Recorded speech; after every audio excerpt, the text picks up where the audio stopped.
Varicocele की क्यों करनी चाहिए एक्सरसाइज, आज मैं आपको बताने जा रहा हूँ। क्योंकि एक्सरसाइज इसलिए मस्ट होते हैं क्योंकि हम ब्लड सर्कुलेशन को बेटर करके अपने एनगॉजमेंट को रोक सकते हैं, जो वहां पर नसों का गुच्छा बन रहा है उसको रोक सकते हैं। इसी के साथ साथ हम वहां की सूजन, रिफ्लक्सेस होने वाली दिक्कतों से भी बच सकते हैं। इसी के साथ वेरिकोसील में कुछ कॉम्प्लिकेशंस होती हैं जहां पर हम मना करते हैं कि आपको साइकिलिंग नहीं करनी है, आपने रनिंग नहीं करनी।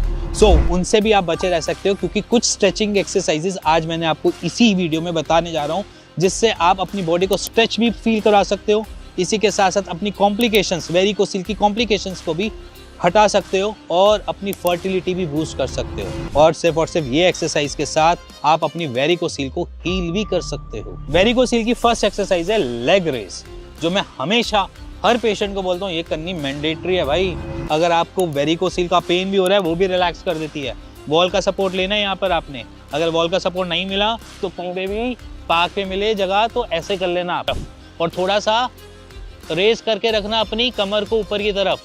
वो इसलिए क्योंकि आपने ऊपर की तरफ डायरेक्शन को करना ही करना है, क्योंकि ब्लड का फ्लो टूवर्ड्स ऊपर जाएगा, ऊपर ऊपर, ठीक है। हमेशा मैं अपने पेशेंट को ये जरूर बताता हूँ ये एक्सरसाइज मस्ट है।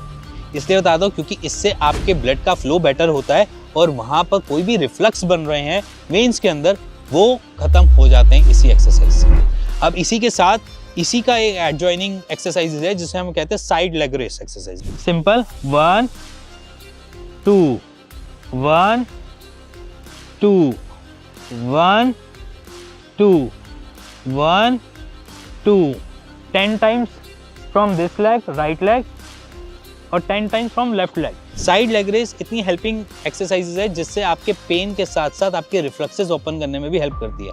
और इवन यही दो एक्सरसाइज ऐसी भी हैं जो आपकी फर्टिलिटी को भी बूस्ट करती है। थर्ड एक है चाइल्ड पोज, जिसे बोल देते हैं। चाइल्ड पोज मान के चलो जिनको इश्यूज है वेरिकोसील के साथ फर्टिलिटी के, जो उसके लिए बहुत काम की चीज़ है। थोड़ा टाइम स्ट्रेचिंग की एक्सरसाइजेज हैं और इससे कॉन्स्टिपेशन रिलीफ होती है। कॉन्स्टिपेशन रिलीफ मिलेगी तो आपके वेरिकोसील के बढ़ने के चांसेस और रीअकरेंस के चांसेस भी कम हो जाते हैं। कुछ नहीं है, आपने स्ट्रेच करना है। कभी कभार जिसको गैस्ट्रिक इश्यूज होते हैं वो भी ऐसे करके बैठ जाता है, बट अब यहाँ पर मैं इस कंडीशन में हूँ, बट हमने यहाँ पर क्या करना है, थोड़ा सा इसको आगे की तरफ बेंड कर देना है इस तरीके से। इस पोस्चर को आप 5 सेकेंड, 10 सेकेंड, 15 सेकेंड, जब तक आपका बस चले तब तक आप ये पोस्चर आप कर सकते हो। हाँ, इन केस वेरिकोसील में आपको थोड़ा सा भी अन इशू लगे इस एक्सरसाइज से तो आप इसको अवॉइड भी कर सकते हो, क्योंकि ये एक्सरसाइज में किसी पेशेंट्स को थोड़ा सा अनईजी कर देता है और जिसको नहीं करता उसके लिए बिल्कुल एक मैजिक है। क्योंकि इस पोस्चर से उसकी वहाँ की जो ग्रोइन एरिया की वेन्स है उसमें बहुत हेल्प मिलती है स्ट्रेच होने के लिए, जिसकी वजह से रिफ्लक्सेस हमारे ओपन हो जाते हैं। तो अगर आपको कोई भी इशू है वेरिकोसील का तो बेचिंतित होकर नीचे दिए नंबर पे मेरे को अपनी रिपोर्ट भी शेयर कर सकते हैं, इसी के साथ मुझसे बात भी कर सकते हैं और इसी के साथ मुझसे मिलने भी आ सकते हैं। इसी के साथ मिलेंगे नेक्स्ट वीडियो के लिए, तब तक के लिए नमस्कार।